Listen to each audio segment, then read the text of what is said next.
TV, voice of the voices. Oh la la! At your phone, I have four. Yamwaka ba at the bar, K-Bar TV. So I had here and some pa if ye, Ankasa, and Augusto here, now would ye. Open baby a trendy issue, a latest man pa dia, Medofo, and one K-Bar TV. And then some sabo abu wanwa na and summer ACC and chamu our maimu and na yadi ebrew make a sabebre cra and sembia betuja medofo I was so you was no wutie pa na huni ekoso ewo omanimu yanko nenkotie na ekoso sesia. Information from the grapevine is that for the last 8 years that John Kumah lived, he and Lillian never lived in the same house. He had a house in cantonments where side chicks could come and visit him. Hey, people started telling Lillian, it looks like your husband and the secretary are an item. But she would not listen. He's a man of God. He believes in the Bible. He won't do anything. Long story cut short. John Kumah, out of wedlock, had 2 children with this woman here called Cynthia Ejiwa Ajimai. He employed a secretary, executive secretary, a sexy woman, to sit in the office and receive clients. She was called Cynthia Ejiwa Ajimai. Cynthia Ejiwa Ajimai. They were in there doing their business. Lillian was into ministry, doing her own things. Hey, people started telling Lillian, it looks like your husband and the secretary are an item. But she would not listen. He's a man of God. He believes in the Bible. He won't do anything. Long story cut short. John Kumah, out of wedlock, had 2 children with this woman here called Cynthia Ejiwa Ajimai. John Kumah had 4 children with Lillian. 2 outside. Added to that, they became 6. And this started to give problems to Lillian. She would not understand. She would fight John Kumah. John Kumah would always deny until he finally went down on his knees and begged for forgiveness and said, you know what? I have hurt you. It is true. Those 2 children are mine. At the time, they were living in Pantine. Pantine, far away from the CBD, Central Business District of Accra. And John Kumah built a house, a beautiful house he bought for his side chick, the executive secretary at Soweto, closer to the CBD. In our country, when a man dies, they say don't speak ill about them. And that is one of the things killing us. Whilst they are alive, if they know that any dirty secrets that they have, and I use the word dirty, when they die, we will still remember that and fire. They will be careful whilst alive. Is that correct? Now, having settled this, family spoke with Lillian and begged her and told her, you know what, Lillian? He's a man. A man can make mistakes. Just take it easy. She took it easy. Before she realized, after John Kumah died, another child is being announced from America that is John Kumah's child. Let's put that aside. Maybe that is not true. Now, when Lillian approached her husband, John Kumah, the condition for which she would forgive John Kumah for fathering 2 more children within their wedlock would be to sack Cynthia Ejiwa Ajimai. And John Kumah said, Wakamate. And sacked Cynthia. Cynthia was living in Soweto with her 2 children in a house bought for her by John Kumah. Now, she realized that there were still issues, and John Kumah relocated her to London. She is presently in London as we speak. Now listen to the interesting thing. After Cynthia was sacked, a new lady was brought, and she was called Sewa. People simply called her executive secretary. And people came to Lillian again. Hey, have you allowed him to bring another woman? And Cynthia said, oh, we have spoken about this. We have prayed about it. The Holy Spirit is working. She got some pastors to go there and pray and anoint the whole place to cast out the spirit of prostitution and side chickism. But within a year, the woman was pregnant. Hey! Say what? And gave birth. Johnny, what can you or Babium? Johnny said, what are you talking about? Am I the only man? Bam! She got pregnant again and gave birth to another child. My brother, my sister. And he denied it all his life. Now the information from the grapevine is that for the last 8 years that John Kumah lived, he and Lillian never lived in the same house. He had a house in cantonments where side chicks could come and visit him. And again, he would always pay a visit to Lillian and the children for about a day or a few hours and always leave. They never traveled together. Sometimes I am told that John Kumah would say, oh, I am in Germany, or I am here, I've traveled. But he was right here in Ghana with a side chick. And information would come to Lillian.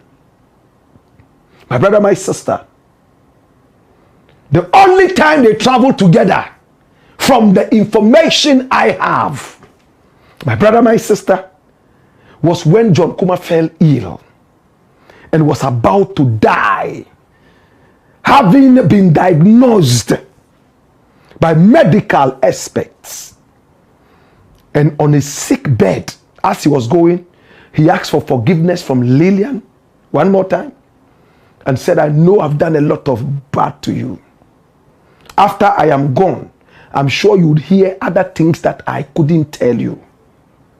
But let us pray that I am alive. I swear, if I don't die and I get up from this sick bed, you would see a new man. And he never rose again. He died. So he didn't get the opportunity to become a new man again. 8 solid years, no serious intimacy. And when she died, they now brought all the things. He died intestate, in other words, without a will. So they decided to go into what he had. Can I tell you what Lillian got?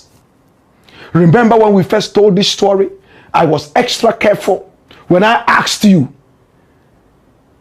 so many different rhetorical questions, because I knew we will come with a part 2.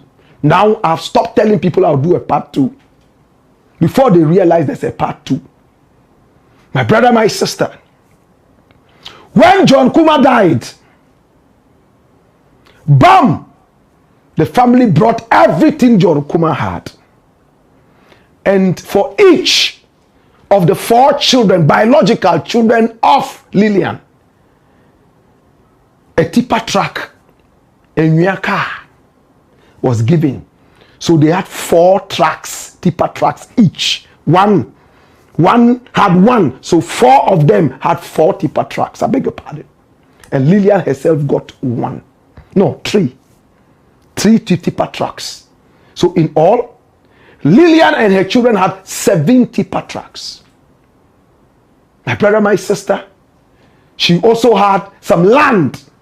And even the land, she had to go and fight and pay off some balances before she got that. And she got a 4-bedroom house given to her in Ejuso. When John Kumah died, he didn't have a penny in his account. And it's only here you would hear that. Deputy Finance Minister, he believed in liquidity. Keep the money home, spend it. Bank, no, zero. And I'll tell you more. Today I decided to speak with the family of John Kumah and ask them some pertinent questions. In fact, the conversation was so long, but I've decided to just make a 2-minute bit of it so you have a feel of it. I spoke with a gentleman called Kumah, who has been speaking in the media, and he is a younger brother of John Kumah, and it looked like he was bitter. And it is clear that Lillian never told the family that she was going to get married, her husband's family. In fact, in some other interviews, Kumah said he wished that John Kumah would come back to life, albeit for a few seconds, to see how quickly the wife had moved on. Was he aware of all these things Lillian was going through? I asked him some pertinent questions. Listen to his answers. Watch this. Yes, I would like to talk to you about some of the things I've seen published. And if you allow me, I'll do a very short recording, you know. Frank, about Lillian Kumah, did she tell you, the family, before she got married? Not to my knowledge. The family does not know anything about it. We were not informed. And then even 3 months to this marriage, she came to my grandmother's funeral, but she never communicated anything to us that she wants to get married or anything. So we have no knowledge about it. I think a day after the marriage that somebody called me and then asked me, have I heard that our wife is getting married? And I said, oh no. And then he was able to send me some pictures. So that was when I got to know the woman has got married. Okay. Now, the information I'm getting is that John Kumah had 2 children outside wedlock, and even a 3rd one from America is now being brought in, whilst he and Lillian were married. Do you know about that? What we know is John Kumah has 6 children. That is what the family knows. Okay. And, yes. And 2 of them were coming during the funeral. Everybody got to know John Kumah has 6 children. So that is what the family knows, that John Kumah has 6 children. We don't know about any other children anywhere. Okay. Do you know if all the 6 children were coming from Lillian? What we know is John Kumah has 6 children. That's what we know. Okay. All right. Yeah. So the publication that I saw, you didn't seem to be happy about the fact that she got married too early, remarried. And your case is that your brother spent so much money to bring up the family and to take care of the family. Is that right? Is that correct? You know, it's within her right to get married anytime, and then anytime she wants to. And then I think she has elders around her, she has family around her, and then I'm sure she consulted all of them, and then they gave her the advice to get married. We, the family, we don't have any problem with that. Our only problem was, you know, we are still mourning our brother. And then we because, you know, John Kumah was a very popular person. And small news about him, then it just gets escalated everywhere on the TV, social media, and stuff. And the most painful thing is the mom and the dad is still alive. and then they get to see their son picture on social media, and the news that comes with this whole thing. That is the problem. It just let the mom and the dad, they just get reminds. They remember their son, and then every day they've not gotten over what happened. I think just a year ago. They are still mourning the son. So we didn't expect this kind of news again. At least she getting married, we have no problem on it. But the news that comes with it, that is the problem right now.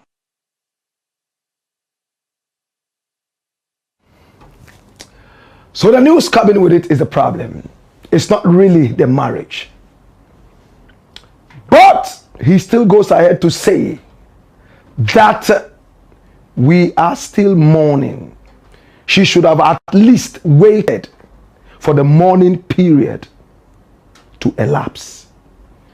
You heard me ask him, how many more years? In fact, it's a long tape. And he said, some people decide that they won't even marry at all. But for him, they are still mourning, and Lillian should have waited for the mourning period to pass. My brother, my sister, we will not moralize it on anybody. John Kumah, is it true that he fathered more children outside his wedlock that he hid from his wife? John Kumah, if he was alive today, would he be happy that his wife moved on? Better still, if he had the opportunity to come back and listen and watch for at least a minute, would he be happy that his wife has moved on? And again, for 8 solid years, is it true that they never lived together? He was in a separate apartment in cantonments. And from the grapevine, all the cars that John Kumah drove, none of them went to Lillian. Lillian built the church on her own. Christ's disciples of Christ International. John Kumah came in later to support.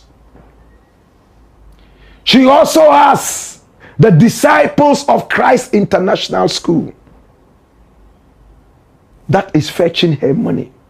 The two of them, husband and wife, at the beginning, opened up a certain company called Majak. And they were supposed to be doing business together.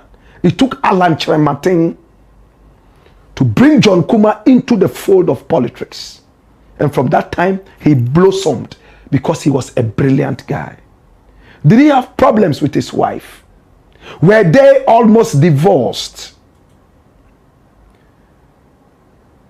These issues coming up now, could it be the reason Lillian moved on quickly, telling us that she refused to be caged in pain? Do you think that this could be the reason she allegedly moved on so quickly? My brother, my sister, these are issues that have come into the public because John Kumah's family is aggrieved and talking. Therefore, we have become very interested in this. We have gone underground and we have picked up these vital pieces of information. John Kumah, how many more children did he have outside his wedlock without his wife knowing? Again, why is the family angry after all these years of supposed pain, living in a cage of pain, as she told us in her own words? Why? will they be angry that she has moved on? When they started life together, John Kumah was not working at the time that they met. She was the one who was doing her own things and bringing home money. Why is Lillian seen as the opportunist? Is she the opportunist, as the family is trying to portray? Or are we getting the wrong picture? It's the black pot, aka Kukushonemo. And here,